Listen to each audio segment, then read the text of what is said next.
What's going on, ladies and gentlemen? It is your boy, Sean Spencer. We on air, people. We are live. One half of that dynamic duo is Let's Talk Football. And welcome to Live with Sean Spencer, your boy. Yo, so glad to be here with you guys. How you doing? Tuesday, terrific Tuesday, Taco Tuesday for some of y'all. Yo, I'm here.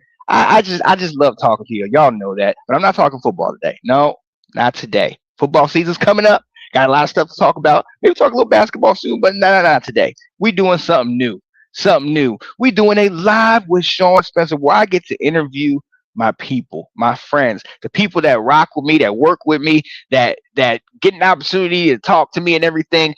They have a lifestyle, like that the things that they do and everything that makes them up. And I sat there and thought about it for a second. I need to talk to them, man. Why am I not talking to my people and telling everybody else about the great things of my people? So I got a special guest today. We're starting this series live with Sean Spencer where we are going to interview all of my people that are close to me. And I cannot wait for y'all to see this and be a part of this. So stick with me, join me, talk to me, do whatever you got to do, but stay tuned because we got some good stuff. And tonight's guest, oh, you're going to want to see him. You're going to want to see him. So I'm going to bring him in just a second. But before I do, I got to shout out the sponsor, the two sponsors of this video, Alcala's Western Wear and my guy, Mr. Anton Benson. And on the other side, we're going to see my guy, Mr. Anthony Handy. You're going to want to see this. Stay tuned. Howdy, y'all. Sean Spencer here. Today we're going to take a look at a little piece of Southern country right here in Midwest home, downtown Chicago. Looking for boots? They've got them. Looking for chaps? Not a problem. Looking for hats? They've got that. Find your piece of country living.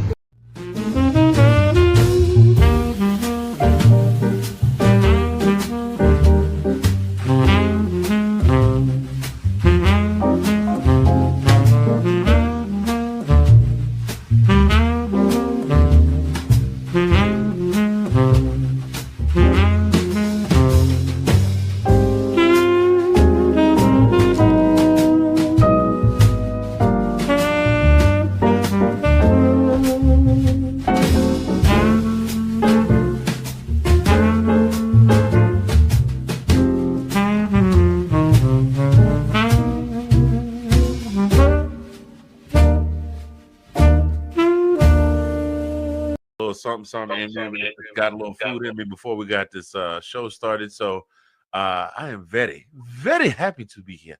I do want to say that the hospitality contingency from Zamunda sends their warmest greetings because they are very sorry that they could not be here. They are working on it. Only took 2 years, but our McFlurby machine is broken. And unfortunately, Mr. McDowell is no longer with us. He is the only one who knew how to fix it. So they could not come. Yes, thank you for that, brother. Thank you for that. Blue 13! Hut! I can't. It's cold, Coach. I need you.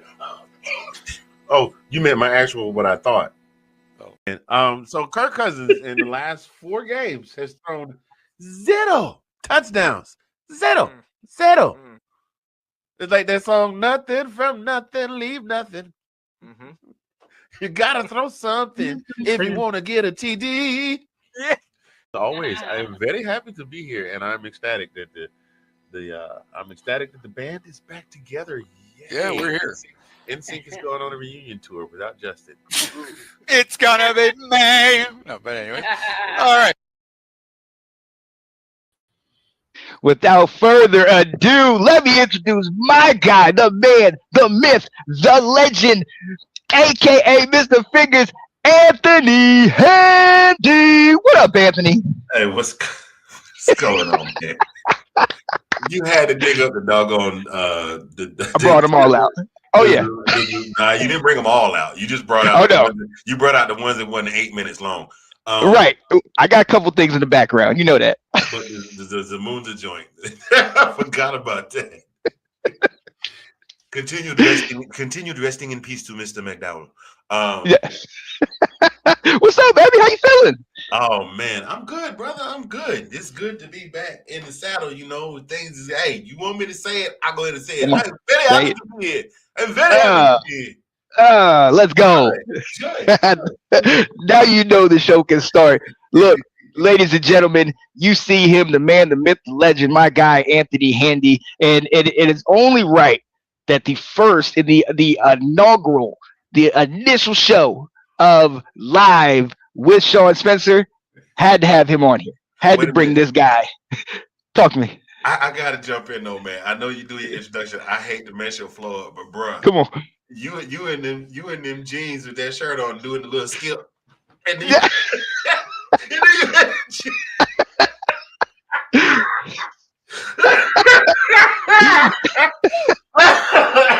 Come on. You know I'm in my element right now. I'm at home. I'm at home right now. You know that. All right. Yo, we got people in here. What up? What up, Nate? I said to myself, Lord, North Carolina done got him. Yes, yes. At home, ladies and gentlemen, we are at home in the Carolinas, and my guy, you did your first part of your interview, but you gotta tell them that where you located. That Oh, okay, my bad. You was waiting on that. What's going on, ladies and gentlemen, boys and girls? It is I, the one, the only Mr. Fingers coming to you live from the 405, where the wind comes whipping down the plane. And it is tornado season right now, and the wind has been whipping all the planes. Uh, oh, Shouts out to our folks up the road in Enid, Oklahoma. Uh, lots and lots of real estate damage. Fortunately, not one saw soul that. I lost saw that. during the tornadoes. There's some right now cruising through. Shouts out to my peoples in Memphis. So Ooh, my dukes is down that way. There was some storms that passed through Kentucky going that way. We have been blessed this season because they have been all the way to the north, all the way to the left, the north and the left. Like left is a map. right. Is left one?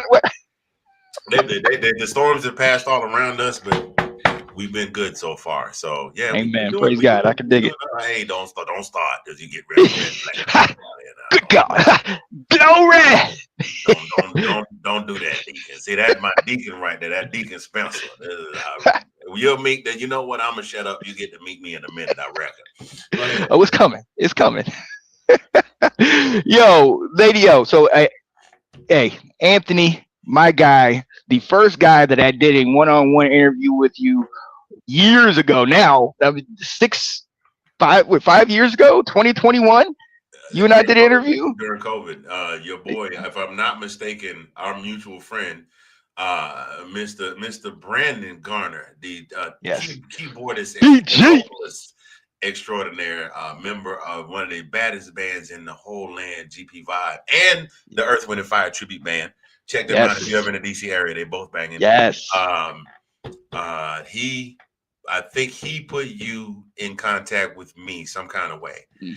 and we wound in, and well, no, he joined one of our lives, I think, for the Super Bowl, because I remember you in the comments. No, I think you had me on for it was the thing with the Shannon Sharp because you had me come on for the draft that year. That's true.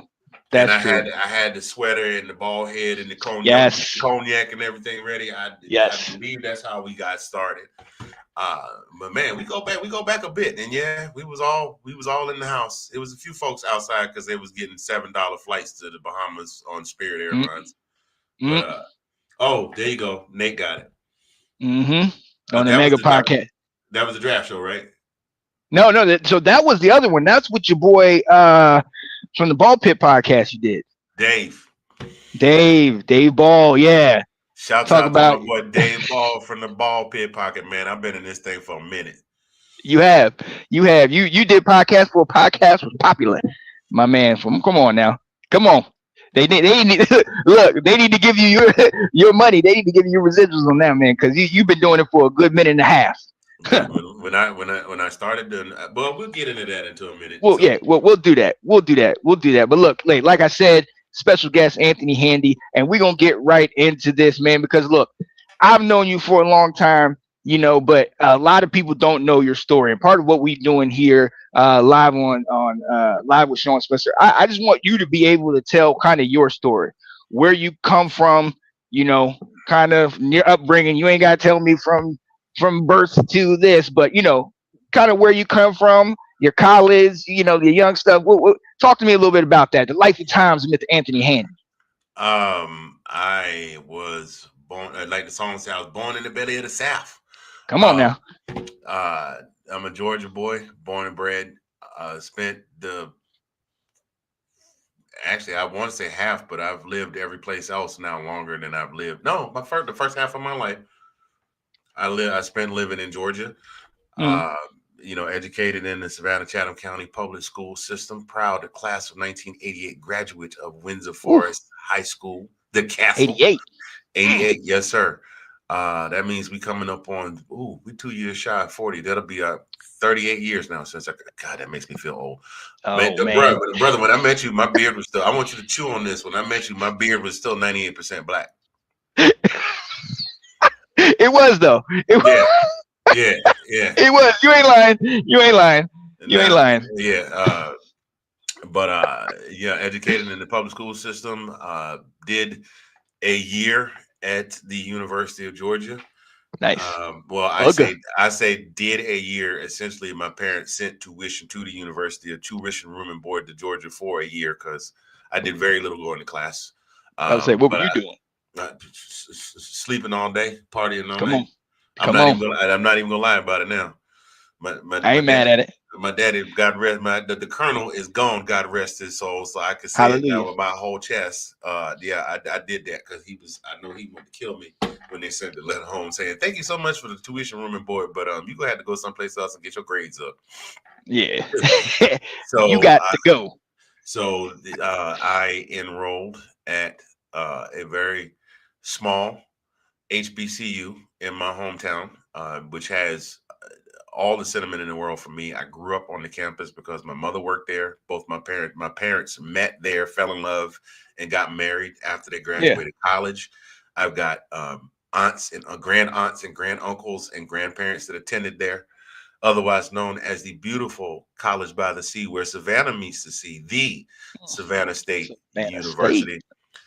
For those of you that might sound a little bit familiar, there's a guy that's a Hall of Fame football player that has a podcast that you might be familiar with, and that's exactly where he came to his fame, where he was drafted from.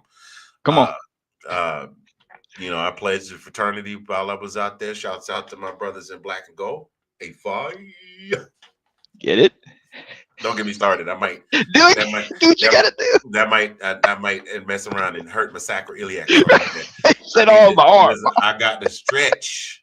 I done got old. I used to go out there and do it cold, but now I'm gonna have to do 3 days worth of stretching notice before I get out there. Plus, I have a cardio doctor on the side just in case. Them boys doing it differently than we used to do it. Anyway, went to school there and decided from there I joined the military. I mean, you could probably glean additional questions from this, but this is a short bio. Joined the military, got married, had 2 kids. Joined the military from there. The military. What branch? Oh, United States Army, my guy. Combat medic. Go. Combat medic. There you go. Did a tour in Korea. Did a combat deployment that turned out to not be combat to Kuwait. By that I mean we deployed with full intent that we were going to see hostile action, and then by the time we got there, the situation had been solidified, so they turned it into a training opportunity. Oh, okay. I was not mad. I wasn't mad for the combat zone tax exclusion, though. Thank you very much. That was a good Christmas. Take that. It was during that time I got to meet the president of the United States, who was famous Arkansasian. I'm not exactly sure how you say that, but we met him and Connie Chung. BC? Yes, sir. Yes, sir. And that's exactly how he talked to me. He walked down the line shaking hands, and I said, it's good to see you, meet you, Mr. President. And I had just gotten married in May of that year. Now it's like December of that year. I'm in Kuwait, and I sent, if you send a wedding invitation, there's a lot of people. If you're getting married and you want an incredible keepsake for your wedding, I don't know if they do it now. But I know at one point, if you sent an invitation to your wedding to the White House, you would get back a congratulatory card from the White House. What? Somewhere in all this mess that I've been carrying around for the last 30 years of my life, there is a card signed by William Jefferson and Hillary Rodham Clinton. Congratulations. Wow. Yeah. So did that. Okay. And then after I did a couple of tours at Fort Stewart, I came down on orders to go closer to the capital region, right inside of Virginia, which is ironic that I spent all that time in Virginia.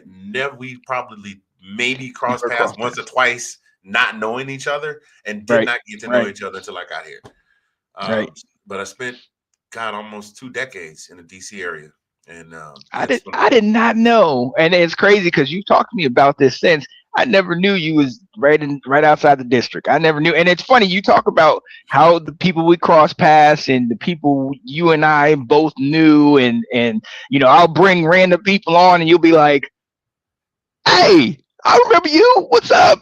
Joseph, Ab, I played ball with Ab, and you and him, his favorite karaoke song and everything. I'm like, dang, y'all. Him and that it's gonna be me by NSYNC. He go holler in that mic as loud as he can. I finally got him to the point where he wouldn't slam my microphones though, because he would do that to it. Bam! It's gonna be mine. You're right. Listen. I think your boy. I have known Ab for close to 20 years now. I know you've known it longer. I think I am the only person in the time that I have known him. I have seen him go, my bad, bro. Because he slammed that. That's when I first got my wireless mics, and then the joke was like $125 a handset. And he smacked that joint on the ground, and everybody went, oh, and I was just looking at him like giving him the Robert De Niro. Yeah. He was like, my bad, bro. That's what we doing? He picked it up and handed it back to me. And I was like, okay, it's still working. It's still working. We'll wrap afterwards. He came and apologized to me later. I have never seen Ab all the time I know him. I see him swell up, and it's like 5 of us trying to just get between him and whoever. Yes. Nah. Yes.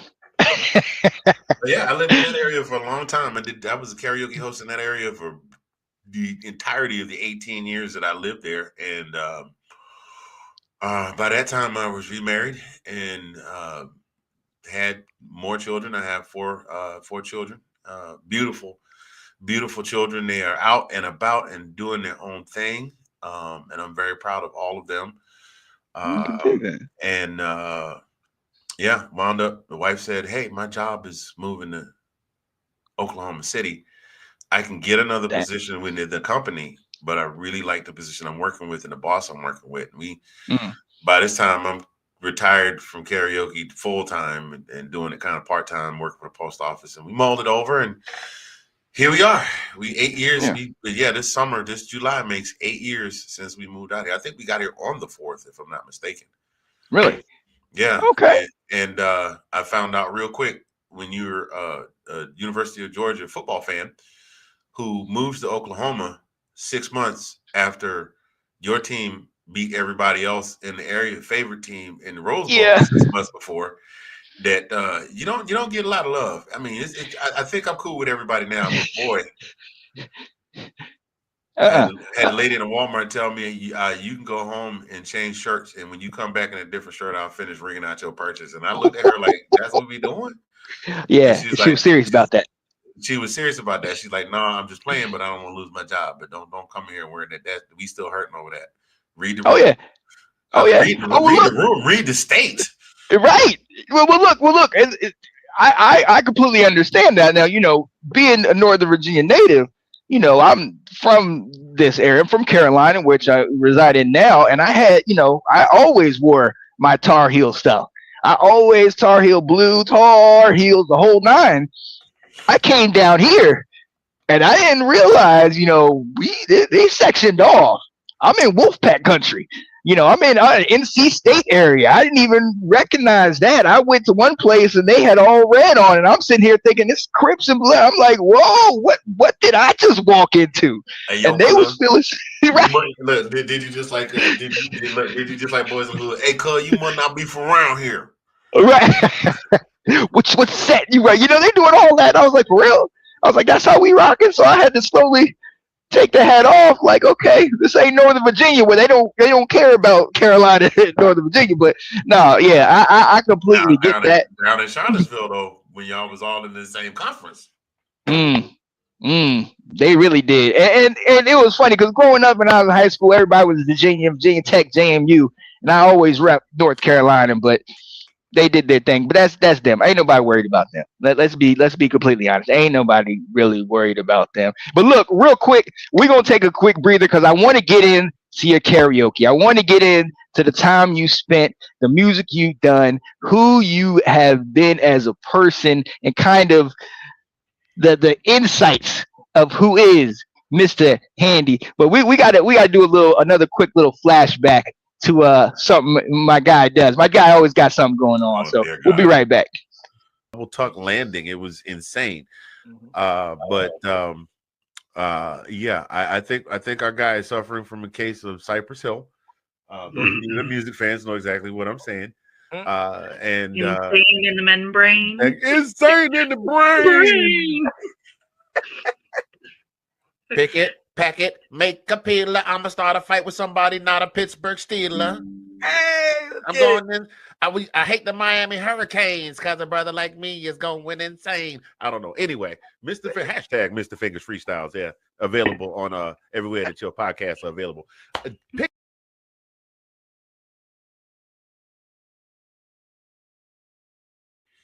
Oh, yes, sir. I had to bring that one out the woodwork. I had to bring that one definitely out the woodwork, man. Dude, Come on. Listen, you know what you did. I know exactly what you did. I'm going to tell you, listen. First, get your damn hands off me. I'm going to tell you. You got to do the mouth. You're right. You came up with that machine, the one where he was the cop in the virtual, Johnny, whatever it was. The one he did with I think it was Keanu back in the day. Anyway, you went through my memories while I was sleeping. Yes, and you pulled all the ones that I remember as I see them, but I didn't forgot about them by now. Oh, and I got a number. More. I got a bunch more. Okay, so I got stuff coming. You pay attention. I've been waiting. Because you and I have done a lot of shows together, and you're on a number of shows that we do throughout the Let's Talk Football community. Let's Talk Football and the all brand of shows. We'll be back this fall. My little plug. Got to do that for sure. But you have displayed musical talent, characters, personalities, all of these different aspects of you. And I want to dive into characters in a minute, impersonations, because I know you got 100. But karaoke, and even beyond karaoke, I know you did karaoke for 18 years, but when did you start with the music? Because people don't know, and my boy Nate put me onto this.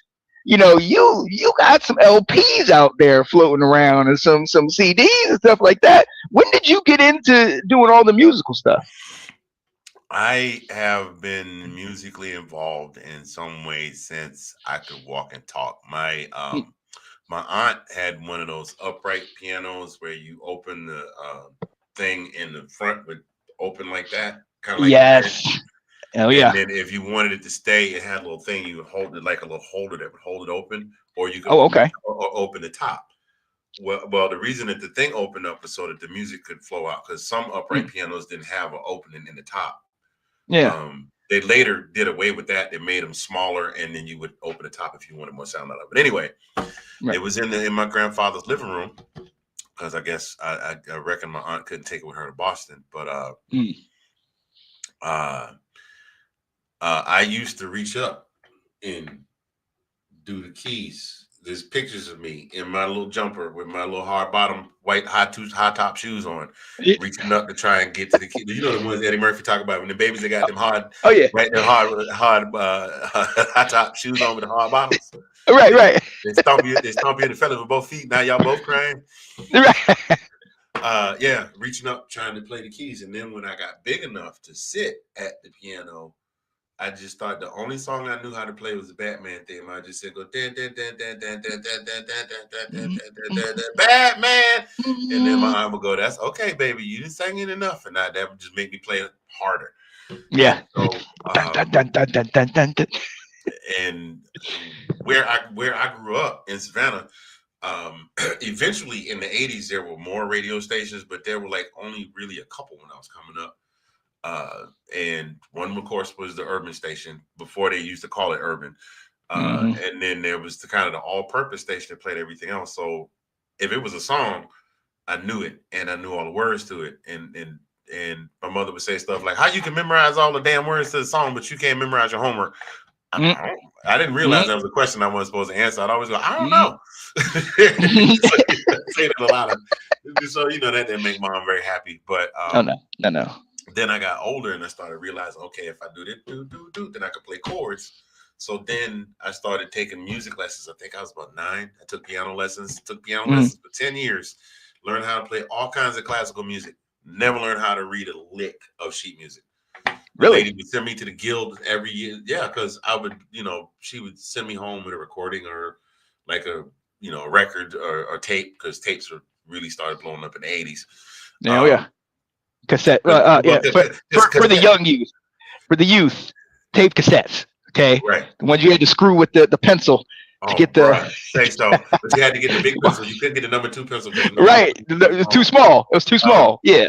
For those of you that may be Gen Z, a number 2 pencil was a pencil that had a certain type of weight of lead in it that you used. It came with an eraser on the end.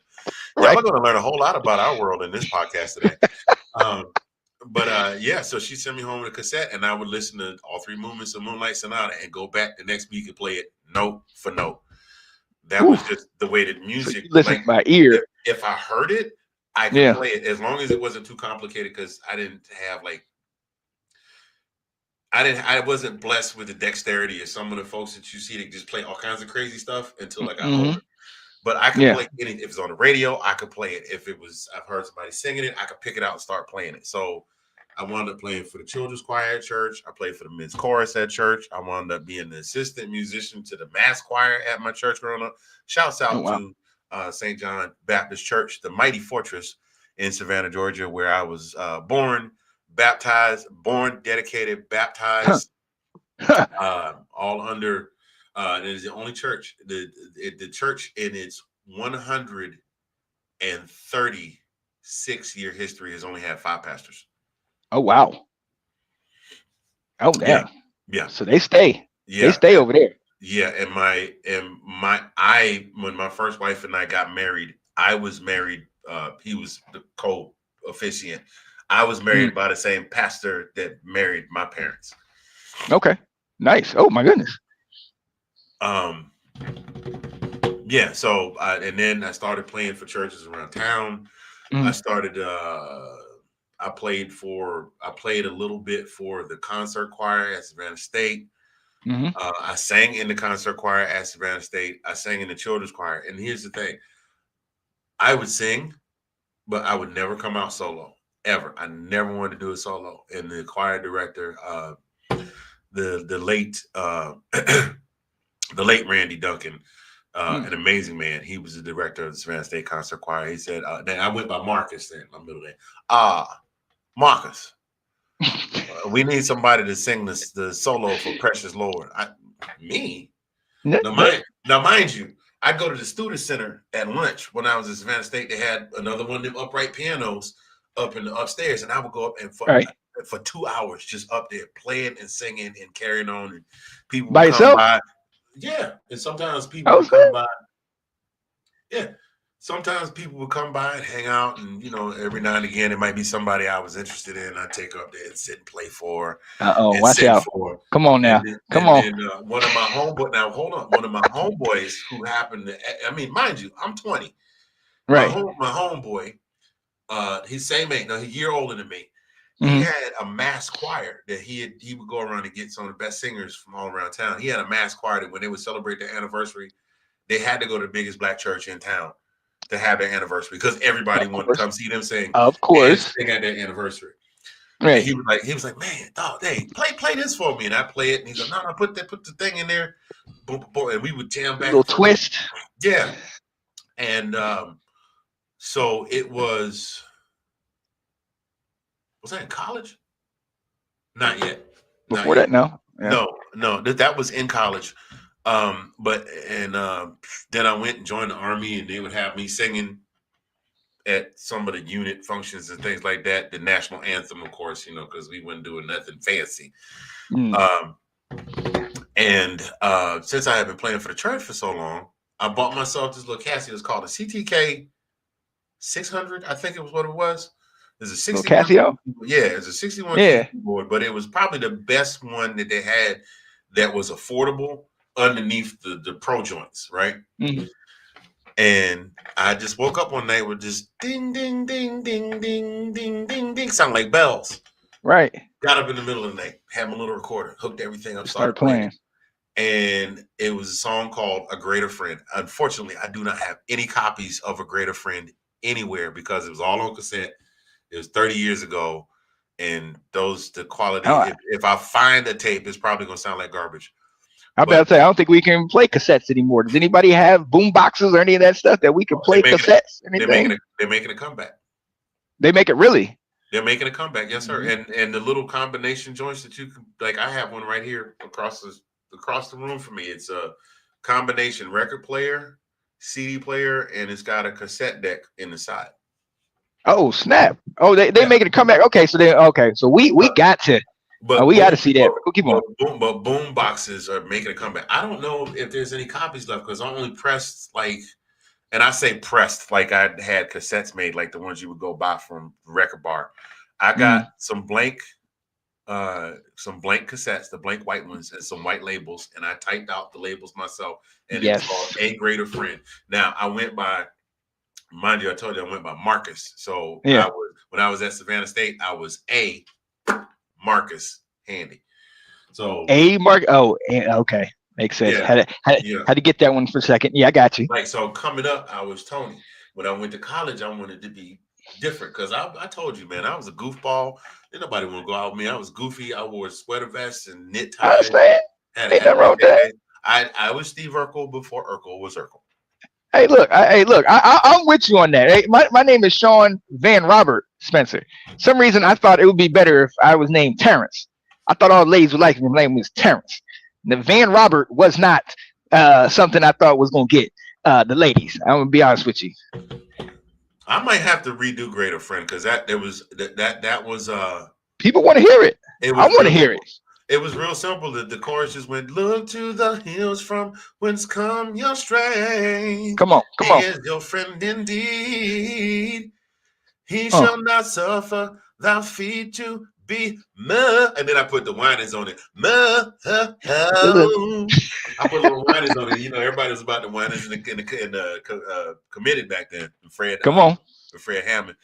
And it was a real simple song. One verse, one chorus, and it was dope. And then I put a little thing in the spoken part in the middle where I could use my deep voice.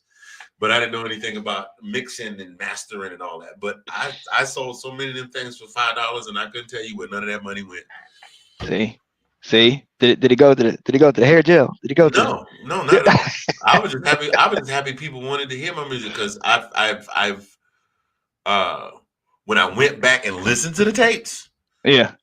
I was like, wow, no kind of no spacing or nothing. Nothing was mixed down. It was young. You were new. You were just getting into it. So and then a friend of mine and I came together and wrote a song, had a little bop to it. Said, God is a miracle worker. He can do just what he said he can do. And that was dope. That was a dope song there. That was when I first started doing 4-part harmonies, because by then Boys and Men was doing their thing, Jodeci was doing their thing. Right. So you was out there before them.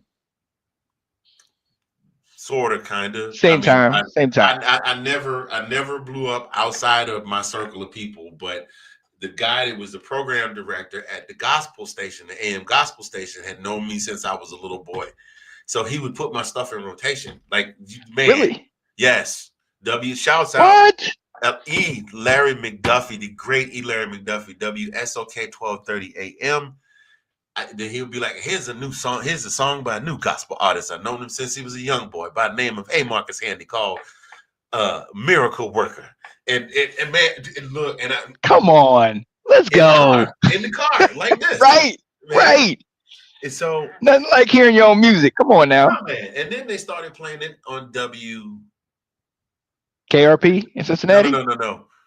WHUJ. You are?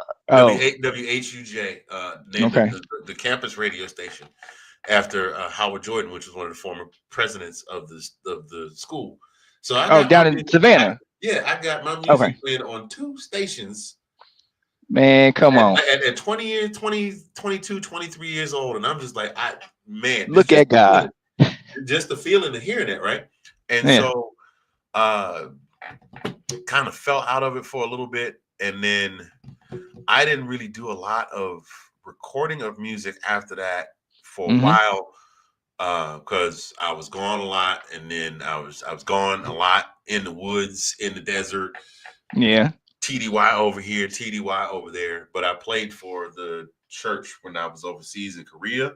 And then I came back, and gosh, what happened? I wound up going to Texas, and then I left Texas and came back home, and then I went to Virginia. So I didn't really do any more music recording until not long after I got to Virginia. I hooked up with a partner of mine. There was a spot I used to go to, and you may be familiar. It's still open, the Rocket Grill in Alexandria. Oh yeah, I know about the Rocket Grill. And my homeboy and I used to go to that place and sing all the time. And then Boys and Men, even though it was 2000, Boys and Men, End of the Road was so popular. He wanted to sing End of the Road. That was his thing. Oh, so we would sing End of the Road. He would sing End of the Road, and he would do all of the stuff, and I would be girl. Yeah, I'm here for you. All those times. You said the deep voice, right? Right. But my thing was I knew how to riff. And by then I had learned how to start riffing this stuff because I've been going. Yeah. And Wanye was, I'm not gonna lie, Wanye was my dude. Wanye, Brian McKnight, all those guys that could bend notes. Oh, Brian McKnight, come on now. I know he kind of fell off in popularity due to some things, but whatever the case may be, there's no denying it. That man is one of the most talented singers and musicians out there. The music, just the music. And then what happened? Oh, I wound up buying a keyboard. By now, I'm remarried. I bought a keyboard, and oh no, I'm lying. I was still at Fort Belvoir then. I set up a keyboard and stuff. I was living on post, and I had. That was when. Now I know you heard it because it's on the new. Ben Cornett. Big Cornett, man. God. The people have spoken. You Google it. So I got inspired. Like I found out about, like I didn't know anything about that. By then they were making keyboards that all the instruments sounded authentic on the keyboard. And it was a whole workstation where you could record the whole song tracks on the keyboard with the little memory cards. And I put a song together. This one you heard because I did a remake on the LP that got put out, Baby I Promise. I wrote Baby I Promise back in 2000 when I was singing with some of my partners in a group called Diverse. Shouts out to my guys, SD Pierce, Maurice Galloway, 2 of my Army buddies. Love you, brothers for life. Of course, one of them had to be named Maurice. Hey. Right? I knew exactly where you was going with that. Hey, Gen Z, you had to be of a certain age or be a musical student to understand where that's coming from. Come on. So, Earth, Wind, and Fire, for those of y'all that's lost, like, what is they talking about? What are they talking? Where are they going with this? Yeah, one of the founder of one of the greatest R&B bands ever. When I say ever, forever. Yes. So sir. I wrote "Baby I Promise." I wrote a song called "Friend." I would have to pull up the hard drive to look for the rest. Wait a minute. Nathan Snell. And this kind of leads to a question. Not to cut you off. Nathan Snell got a list: Jumbled, Friend, Never Been, Baby I Promise remastered, Baby I Promised OG version, Dance with You DMV remix. And personally, he asked which one of those is your favorite. Um, that's like asking a parent which child is their favorite. Right. Because I love them all. I love all of my children. each one, well, it's different. It's different with music because your children can sometimes you love them because they're your children, but sometimes you just want to wring their neck. I've never, you know what? I gotta be honest. I've never felt that way about my kids. Like there have been times when I had to get stern with them, but I've never felt like I wanted to you know, to anyway. We gonna get we went down there. What was the other one? There was one in there, Jumbled. That yeah. one. That was Jumbled. when that was the first one he said. That was when I was experimenting with my that was in my falsetto days when I was starting to push my falsetto more. And it was all in falsetto. Sitting here staring at the phone, feeling all alone. Got to get you back at home with me. Come on now. Don't hurt him. Don't hurt him. I was going through some things at the time when I wrote those couple of songs because I just the first wife and I unfortunately had split up. And her successor was on her way out the door already by the time I was writing this music. So it was like, then the lyrics said, baby, did the words just come out jumbled? And it's like basically the song was saying I'm having a hard time putting in the words what I'm feeling. Right. Because I don't know what to do without you. You know what I mean? And that's the best work when you're brokenhearted, when you're going through something, and then you can put it out there. I mean, come on now. I mean, don't get it twisted. There's some beautiful happy love songs out there. Oh yeah. But I would guarantee you, if you ask people what their favorite love songs are, End of the Road, #1 song in the country for like 16 weeks. They loved it. They love it. Now. You mean to tell me y'all broke up and on New Year's Eve and you still you still loving that? You still crying about her at Easter? But now my favorite personally was Man's Water Runs Dry. We don't even talk anymore. We don't even know what we argue about. Like that for me, And I did a medley of their songs. This acapella medley. It's on YouTube somewhere. We got to find that. Look it up. I was. Is it under A. Marcus or is it Anthony Handy? Okay, we can leave A. Marcus. We left A. Marcus back in 1994. My God, I need to find A. Marcus Handy. I need to find him. Nah, you only gonna find Marcus if you holler at my Savannah State peoples. Come on, the Tigers. And then it was after when it got to the point when I got married to the first wife that I started going by my given name. I was like, you know what? My parents gave me this name and I'm going to use that name. It was time for me to kind of grow up and be an adult. And I have been Anthony ever since. Except to a few folks. Like there's some people that the only reason they know my government, like a bunch of people in Virginia did not know my government issue. They only knew, we'll get to that. I'm not going to get that away yet. I got to find, I'm going to find, what was the song I just told you about? Oh, the acapella stuff. Oh, the acapella, yeah. Yeah, the acapella joint. But that was my thing. So I was starting to learn how to riff and stuff, but he wanted to sing all the parts. Like he could sing and hit notes, but he couldn't riff. And once I started realizing I could riff, oh man, it was a rap. Oh yeah. Now here was the thing. The only thing I didn't really do was rap. I mean, I listened to rap music, but I didn't really rap. And so that kind of led into the karaoke. That's how I got into that, going to the Rocket Grill. I was going to the spot in San Antonio so much, but they had a whole troupe. It wasn't just one person. It was a whole troupe. So I was part of the troupe, and they'd have me come up and sing certain songs, and we do little skits.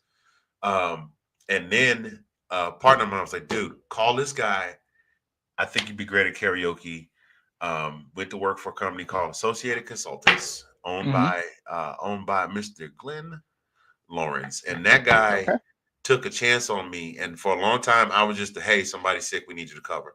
Hey, somebody's sick, we need you to cover. And then it turned out when the guy retired and when the guy that was doing those shows started his own business, every one of those places said, we want this guy to, because I started making it fun. Like, it wasn't just standing in the corner calling names. It was skits and props and wigs, and you've seen the pictures of me in the hat and the wig and the blow up guitars and all kind of stuff. It was I wanted to make it fun for people. It was I wanted to make it to where even the people that weren't singing could have something to look at and laugh or enjoy. Sometimes, that's why we do it. Sometimes I have a one drink over the line, and somebody get to roasting somebody, and I would get to roasting them back. I told the guy, he's not quite a little person, but he was height challenged, and he was harassing all of my people. He was harassing everybody that got on stage. And after I was about 4 beverages in, and I tried to keep it from falling out of my mouth, but I said to the guy, I didn't stutter. The stage was, I can't remember how high the stage was. It wasn't very high, but I'm about right at 6 feet. So the stage would have been right at the top of my, like at midsection. This dude literally was elbows on the stage and like a kid. Right. And he just harassing people, and nobody could hear it because it was big old. Remember Ned Devines and her? Yes, I know. I remember Ned. Oh yeah. And he harassing people, and I finally he just yelling.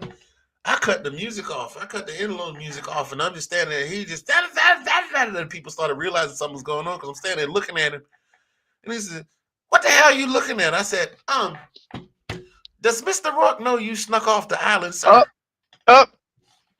The plan. And then from there, I swear to God, that was the only one I was gonna let him hear. But the whole bar erupted, and there's nothing that a comedian loves more than to get a big response from a joke. There it is. Because then I was like, I hollered for the bartender. I said, "Hey, Sean, I thought y'all had a sign on the door that said you must be this tall to come to karaoke. Where is your guardian, sir? Where's that height limit? Wait a minute. Where's the height limit? Where's guardian, sir?" I'm trying to holler at this man. He talking about. I'm trying to holler at this man. He talking about they playing. They better not cast you as a villain in the next Batman movie. Talking about I am the Batman. No, you got that too. I am the Batman. This dude, you are short. I roasted this dude so hard he wanted to fight. I mean, grab a beer bottle. Now, contrary to popular belief, breaking a beer bottle is not as easy as they make it look in the movies. Those are props. Yeah, don't do that. I was about to say. You'll give somebody a serious brain injury. But then his boys had to come and get him, and I just settled it down. I had to buy him and his boys around the drinks and told them, "Look, man, we just having fun. Thank you for being a part of the show. Even if it was just a little part. Thank you. I mean, I'm playing. Yeah. Thank you for being a part of the show." You took a shot on the way out. Come on now, man. Richard Pryor said when he was doing the fight with Leon Spinks, "I'm gonna let you go. Take that with you." Right. So it became a thing. It was karaoke and comedy and people and then I started doing the line dances, and my friends started telling me they could tell how much I'd had to drink by how much commentary I gave between singers. The longer the comedy got to the point when I was doing like a 7-minute spot on Comic View, they was like, "Yeah, he about South. He is about South. Cut that.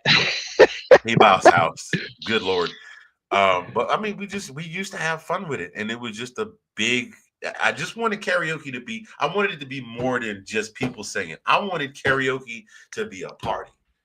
So that leads to the second part of this, which is we know your karaoke name, Mista Fingaz. We talked about the characters. You and I have gone back. You, Reverend Red and Black. Me talking about the race is not given to the swift, nor the battle to the strong, but to they that endure. Hallelujah, hallelujah. So we talked about that. Where are the characters that just come from the karaoke, or is that something that's always been going through the mind, the impersonations? I have a very active brain. Like the old joke said, I don't know what HD is, but my doctor said I got 80 of them. Yeah. And so it just became a thing to keep me entertained. My mother's like, "Why are you in there talking to yourself?" And I'm like, "I don't know. I'm just in there talking." And so that's what it is. The first impersonation that I really worked on, and unfortunately due to circumstances, he does not get impersonated as much anymore, was Dr. William Henry Cosby. And that was my first. That was my first. I knew the whole thing. Can I have chocolate cake for breakfast? Like and I like the thing where Theo, he took him out to play football, and he's like, and he ran across the goal line, Claire, and he spiked the ball and began to dance. He danced for 30. I thought rain was going to fall. I said, son, what are you doing? He said, Dad, this is my touchdown dance. So when I score, Claire, the boy is not going to score. Like, that was my first real impersonation. And then it got to the point where I had memorized Eddie Murphy, Delirious. Eddie Murphy Raw. And then of course, then there was Mr. T. That was real easy. I pity the fool. I pity the fool. We all know that one. And then it just started. It just started evolving. It was like other things. It was like I could hear people. So if I know the dialogue, I wonder if I can work the voice. There's some I can't do because their vocal style is different than mine. But at least I've gotten. It just became a thing. Like if now your Denzel started getting good. I know you started doing that. I just watched the clip that you sent that to me, and I see now why you did that. We would. You want to set it up. You want to set threw up that oop. Threw up the alley-oop.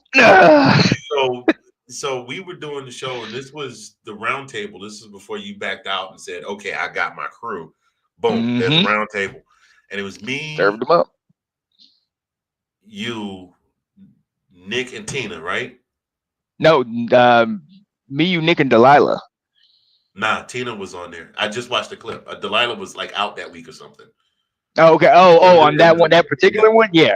But that was later on in it. When we first started, when I first got you on, it was the four of us, and I brought Tina in to replace me. Right. Well, for Let's Talk Football, the roundtable that will be here Tuesday night this fall, ladies and gentlemen. You don't want to miss it. It's a lot of fun. Good stuff. And so something. I forgot who said whatever, and it just became. I want to thank.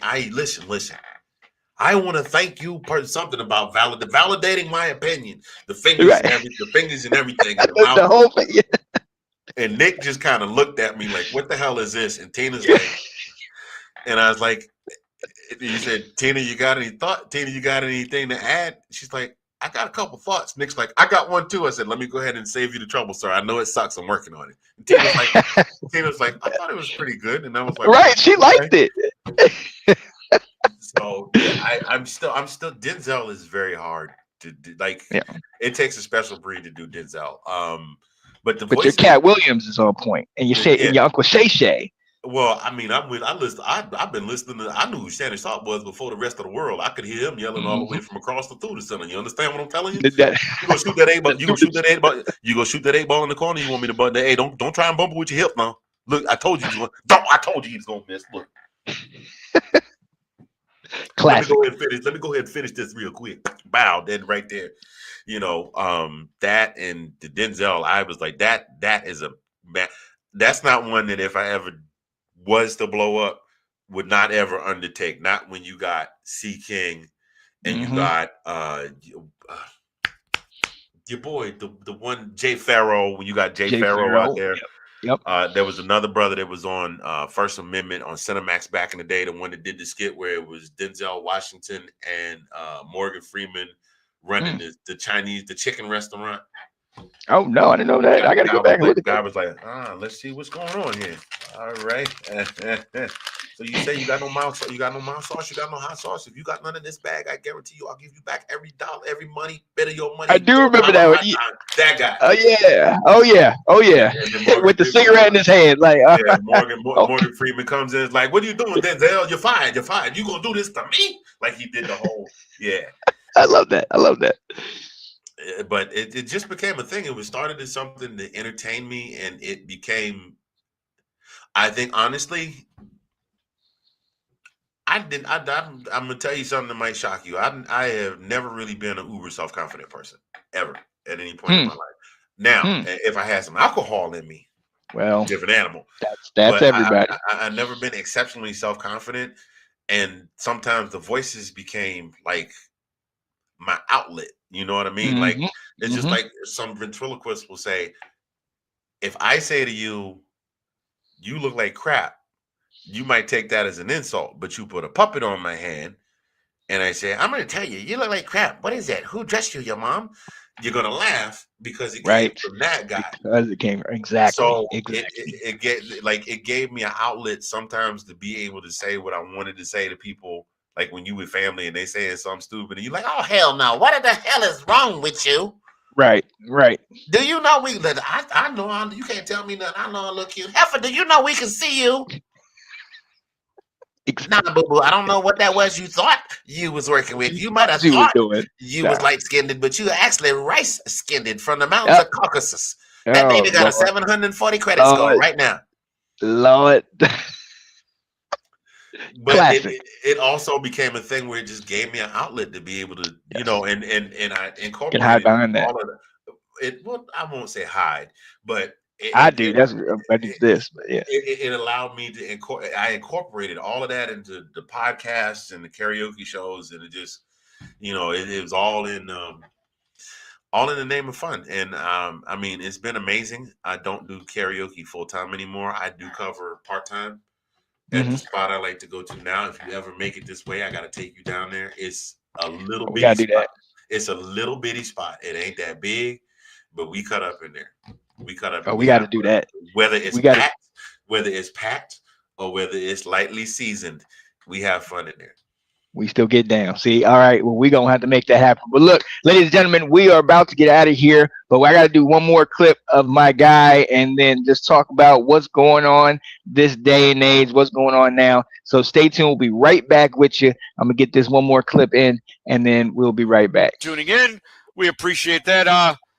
Apparently, Jerry Curl is back in style because our man here, decided that you got your activator on you, sir. Are you shiny? Are you letting your soul glow? Is that what we're doing right now? I believe the children are our future. Thank you. Sex and chocolate. Plays so beautifully, don't you agree? Yeah. Man, I can't. See, I love this. This is the guy singing Love Daddy coming to you live. Oh, wow. Next up, we got the sounds of a banger from the 1970s with the Stylistics with a tune called Have You Seen Her? I can't see her because my glasses are all fogged up. And I just had to throw away my visor. Oh, look, this just in from the NFL. Kirk Cousins with another incomplete pass to the mascot. And that one falls incomplete. Oh.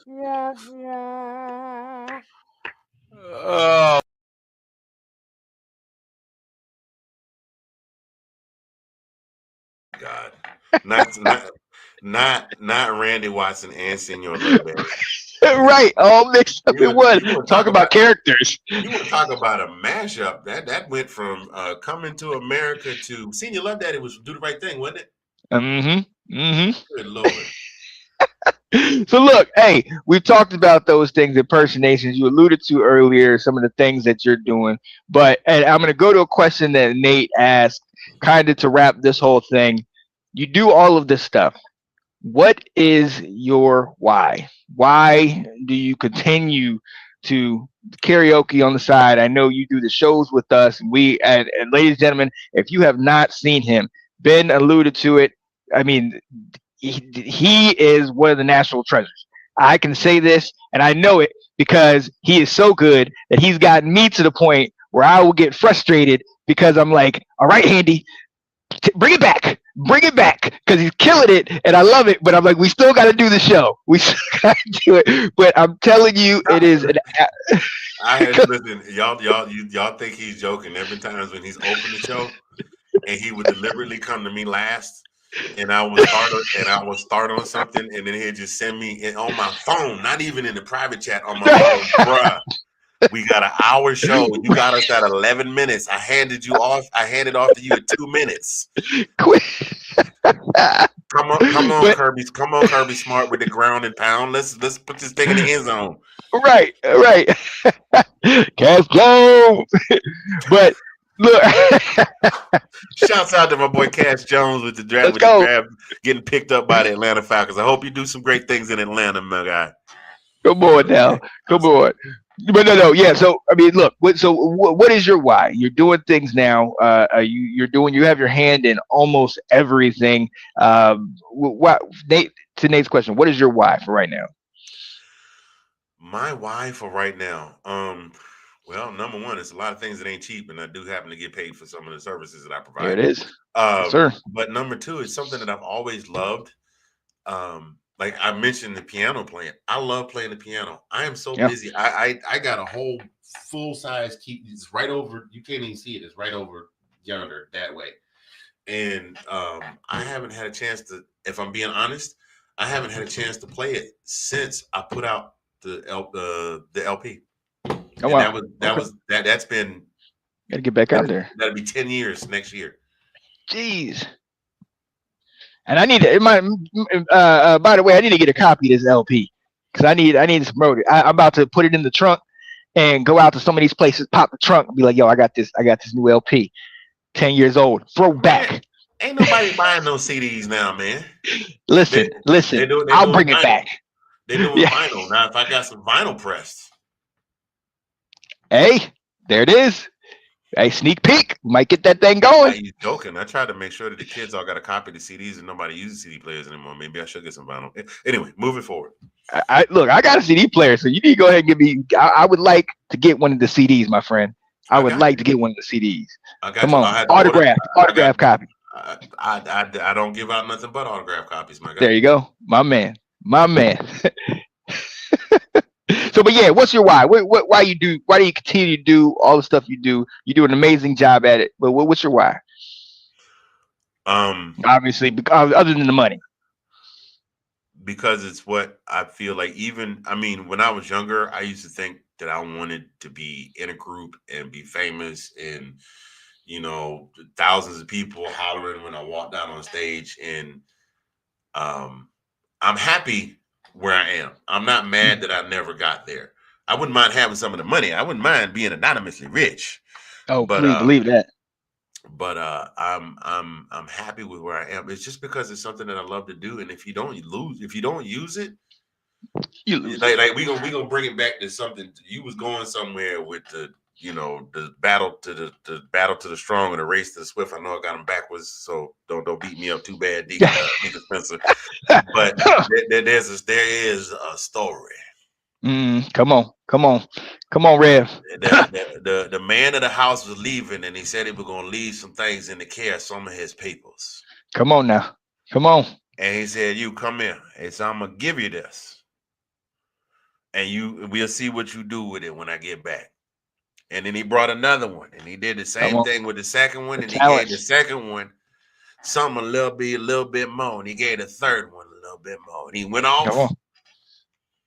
And he went off, and the first one, he didn't know what to do with it. He got scared. He buried it. The second one, buried in the ground. The first one took it, and he ran it over. The second one took it, and he ran his over. The third one took his and buried his in the ground because he was scared. Because his boss sometimes was a little gruff. He was scared if he lost it, the man would get mad with it. So when he come back, come on.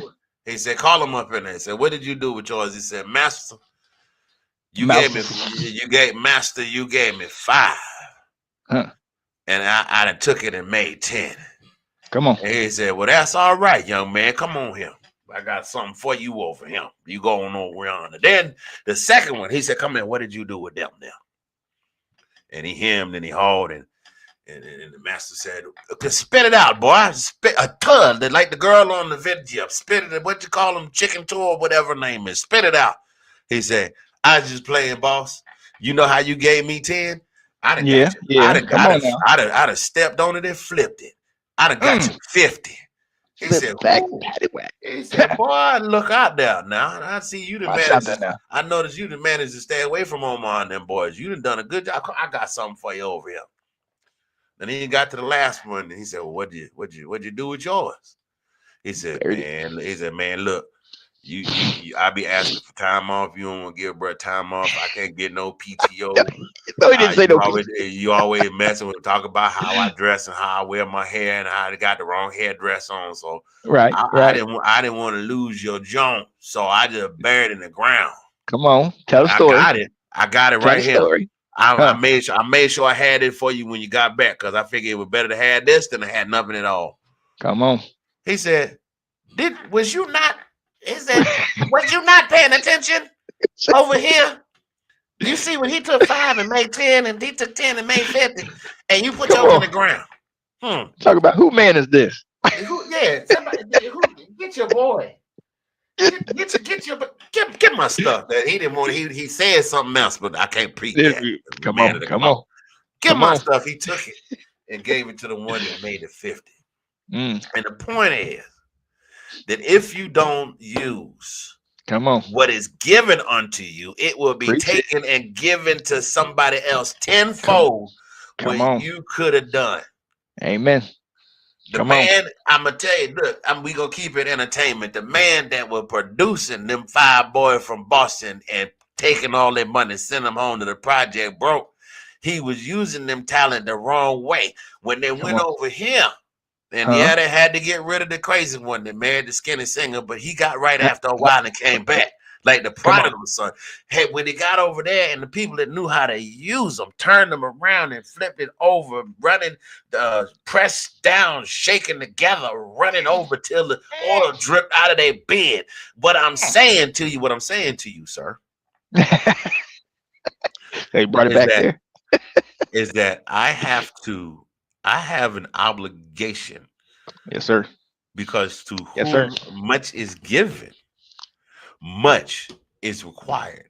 And There it it would be is. a shame There it if is. there was a reason that this was given to me. And I'm not trying to pat myself on the back and say I'm all that. But if I do something that people say they find entertaining, if I Right. do something that people say that they enjoy, and I have the Gotta keep ability, that going. because sometimes, so there have been times when I've had, one of the first things I did after I got home when we buried my father, I came home, I hugged the kids. Hmm.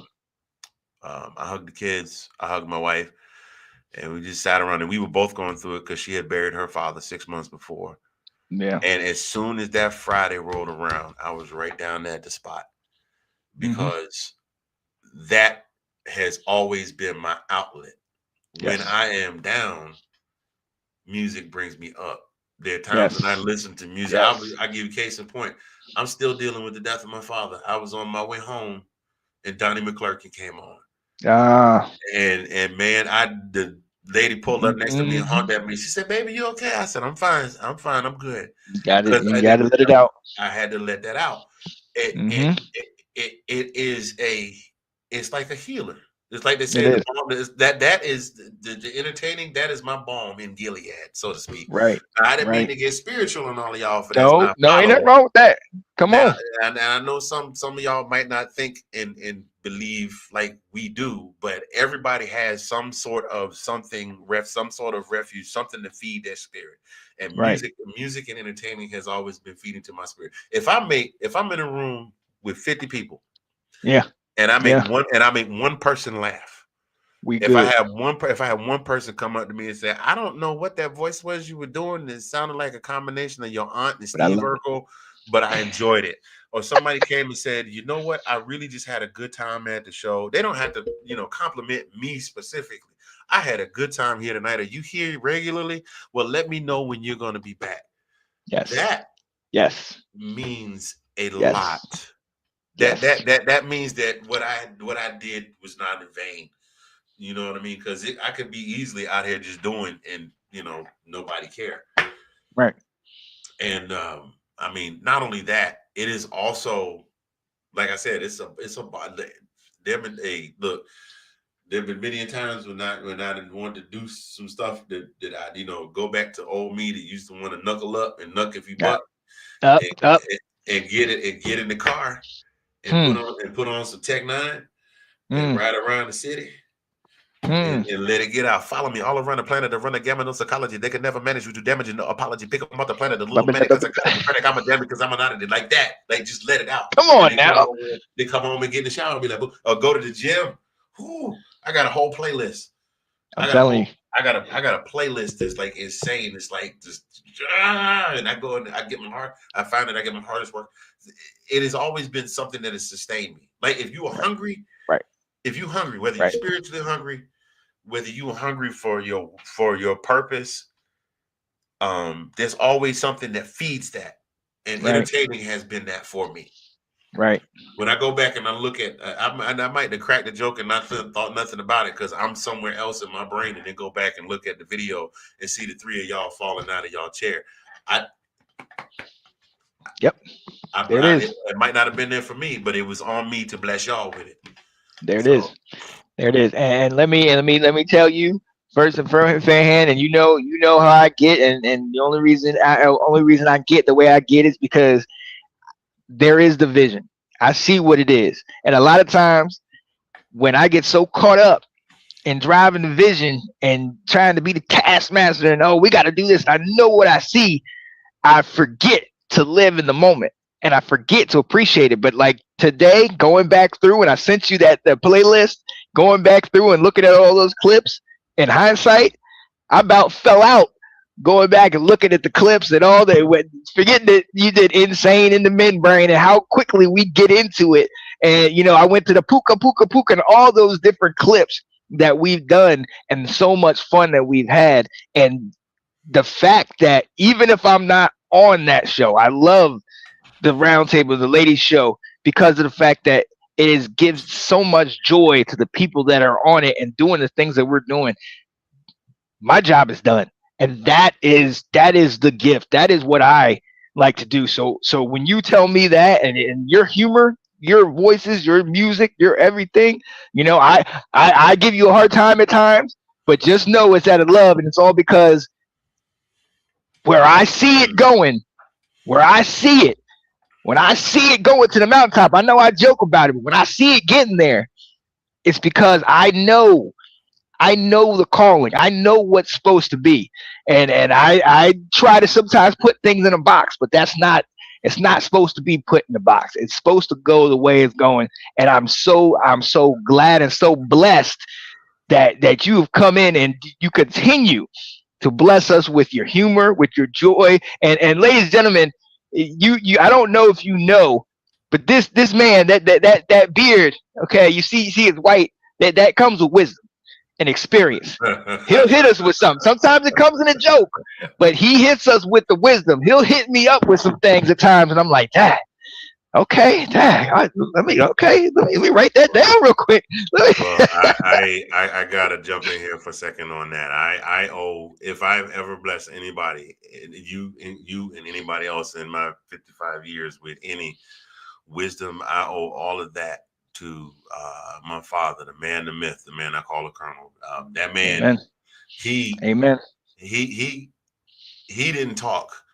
If you ever had the opportunity to meet my father, you'd be like, "You sure that's your son?" Because he don't shut the hell up. My father did not talk much. Yeah. My funny story. I was in the process of moving out of my previous marital place of residence into a roommate situation. Okay. And been there. Whatnot. Yeah. And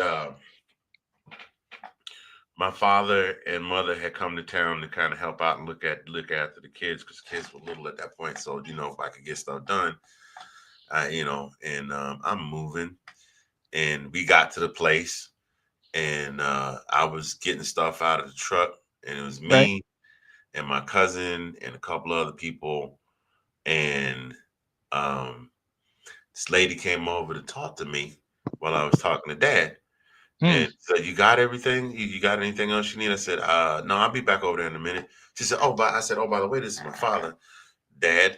I said, this is my father, Jack Handy.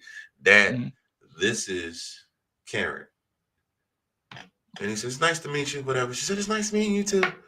And she walked out to go do what she was doing. And I started to say something, and he went,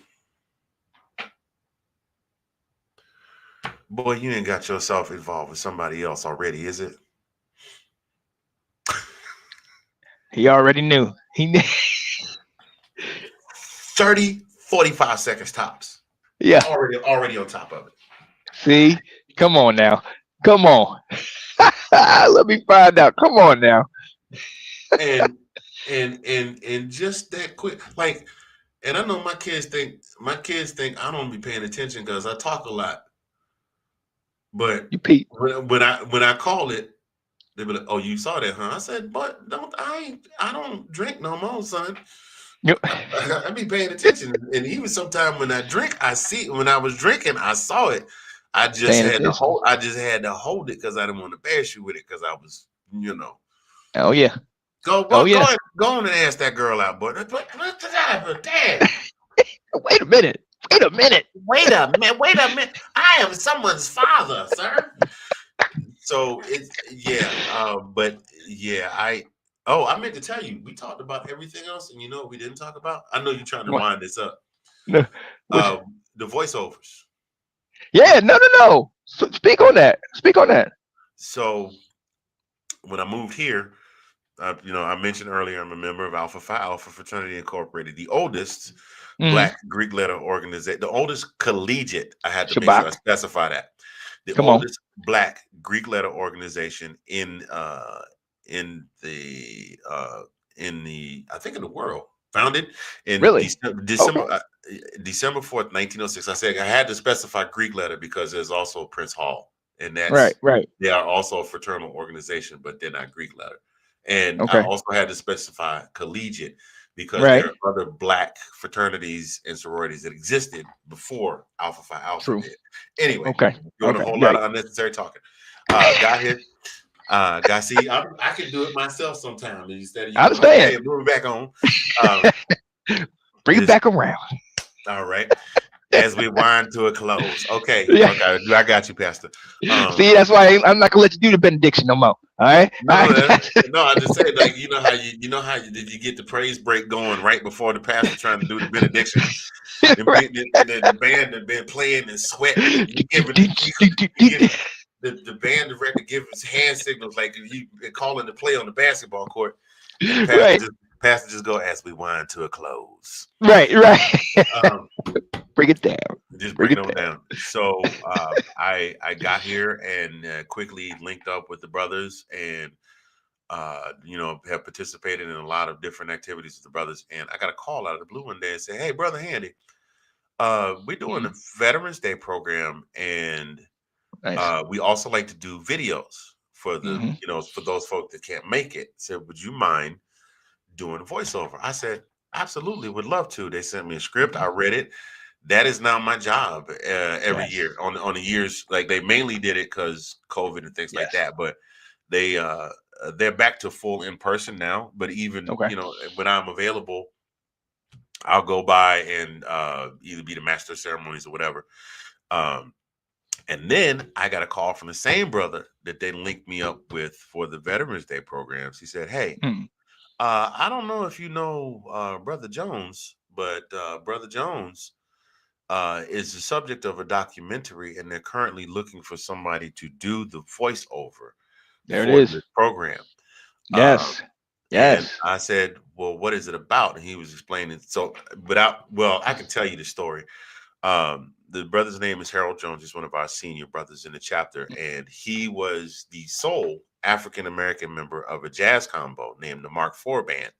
And Nice. at the time when they were playing, there were no black bands or bands with black members allowed to play in white clubs. Hmm. And there was a club uh, down in the city, no longer in existence, called the Onyx. The Onyx. And Okay. the owner of the Onyx took a chance on this band, and they loved them, and they became a featured band. They got a lot of pushback from some, chamber of commerce, all kinds of things like that. Obviously. But they essentially help to integrate the band, the club scene in Hmm. Oklahoma City. And Brother Jones was a part of that. And he went on to he's a retired educator and all of these things. And he talks to Brother Handy. We're good. We are, but you understand, we were blessed. Yes, bro. And I let him roll. I let him roll. He got that deacon pastor We were voice. blessed. But I was blessed enough to be a part of that. It's in post production now, and I can't, Right. I have reasons to share any of it with you. But man, I can't wait till it comes out because I do Come on. most of the. I mean, there's some things when they have people to do, when they have the people that they were involved that they interviewed, but Right. the majority of the voice on that project is me. and they're busy trying to shop it to like the PBS type networks. Oh yes, yes. I have had an opportunity to see the finished project, and man, I can't wait for people to see it. Come on now, I can't wait for people to see it. It's called, what I think it's called, the Mark IV band Breaking Barriers, something like that. Really?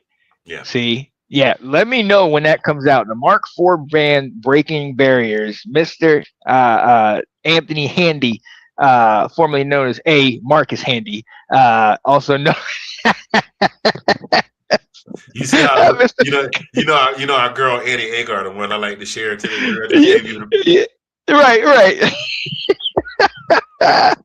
Yo, right. And look, this comment, Nathan Snell. Don't forget about that. Nathan's intro and outro has you in that doing the voiceover for that. Yeah, I've done some of that. I've done some work for that too. It's great. I would love to. I've done a few projects here and there. I also did for the Black Caucus down at the Black Caucus. It's at the here in Oklahoma City at the Capitol. Really? They do a thing every year for African American History Month, and I've done voiceovers for them as well.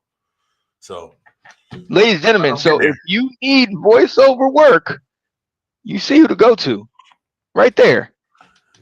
The Big Nate Podcast. He's on all the time, every time. Yes, sir. You want gritty? I got you. I got In a World Where Sean Spencer calls his friend A. Marcus one more time. I could do that. All of a sudden, you see that.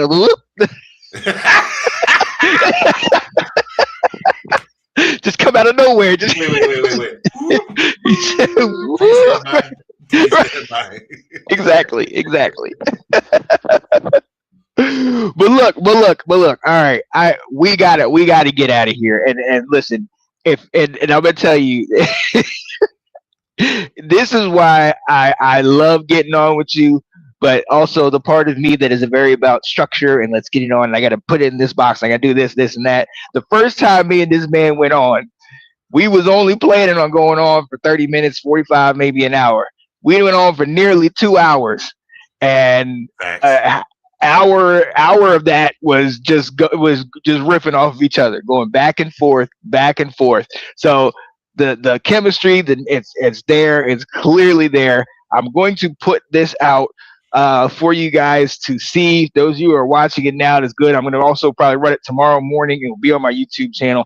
But before we get out of here, my guy, I know you used to do Indian Unsigned. Obviously this fall you'll be with the Roundtable. You produce. Tell the people where they can find you, what type of stuff you do, and just kind of, where you're at outside of the voiceover stuff. Let's see. There is Let's Talk Football, the Roundtable, that is hosted by my illustrious co-host, Miss Tina Winter, Miss Delilah Crespo, and Mr. Nick Rosario.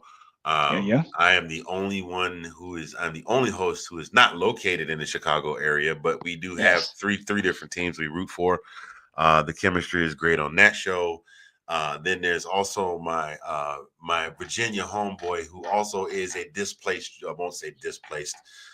relocated Georgian, Mr. Colin Passew, aka the brother from another mother. And we do a UGA podcast. We do a UGA podcast that will be back this fall. God, what the heck else am I doing? What am I forgetting? Help me out here. Produce the Lady Show.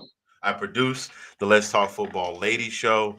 I'm thinking about getting into, since it is now the Women's Football Association is now active and hot. They kicked off this past weekend. Yes. I'm thinking about potentially doing a couple of times during the season. I will interview some players from the Oklahoma City Lady Force, the 6-time Women's Football Association champion. Oklahoma City Lady Force. I got to make sure I put that stamp on it right there. 6-time. 6. They got 6 of them, and they're coming back for 7 this year. Come on. They did win against the Austin Outlaws this past weekend. Okay, I'm gonna move on from that. No, but I will be trying to put some interviews together with some of the team members.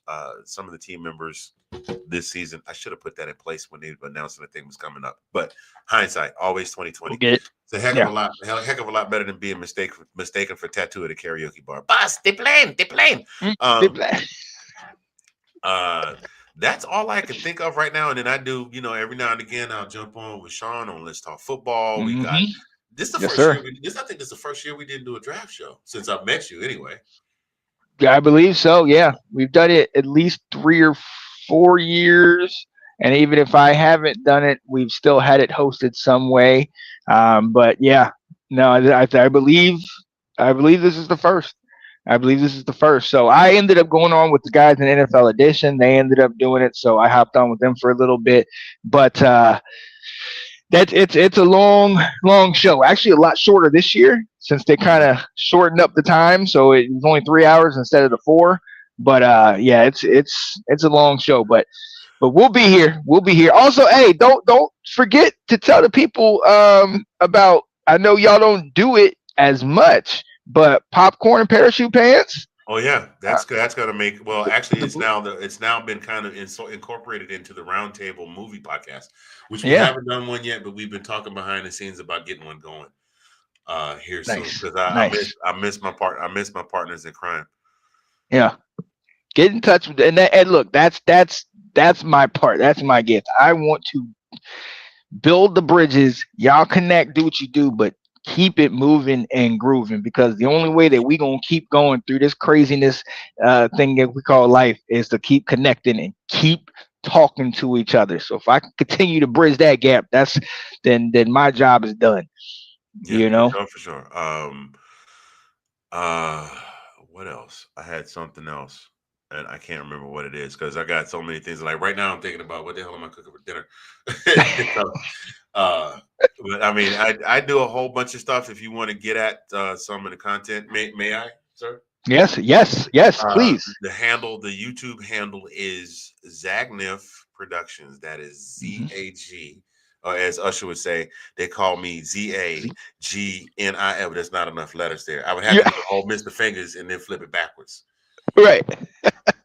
Well, yeah, exactly. That's what Zagnif Production is. It's Mista Fingaz flipped backwards. For sure. Yeah, they call me MISTAFING, A to the Z, and my tickets are so expensive you can't come and afford to see me. But still, God, I don't even want to think about how expensive the tickets are right now. Anyway, moving forward, and then there's also the OG YouTube channel, which is basically Mista Fingaz. That is MISTAFINGAZ. That's So you can check me out anytime, Sean. I appreciate you having me on, man. I mean, we were just going to do about 30, 45, but you know how we do. We can't ever do 30 or 45, but it's good. We'll hit it at 90 minutes, hour and a half. I'm good with that. Come a long way, my friend. Come a long way. And it's still too far to go. So look, ladies and gentlemen, this will conclude the first episode of Live with Sean Spencer, my live interview show. And I could not be more proud to have my guy, Mr. Anthony Handy, joining me, talking to me, being here with me on this show. Stay tuned. I know we're going to have Nathan Snell, my guy Jay Red, my college roommate, Chris. That Nathan Snell's going to be dope. That's and please, ladies and gentlemen, Ben, appreciate you watching. If any of y'all got questions for the people that I interview, I'm gonna put this stuff out there to let you know I'm interviewing them. Definitely show me some questions, something that I could ask them, something that you want to know, something that you absolutely want to know. So, but look, we gonna head out of here, man. So for my guy, Mr. Anthony Handy, the man, the myth, the legend, Mr. Fingaz. I won't say his other name. His middle name. It is your boy Sean Spencer. I'm getting out of here. Y'all have a good evening. I will replay this again tomorrow so y'all can see it. But stay tuned for all the great stuff we got, and let's talk football. Football is right around the corner. But until then, peace, people.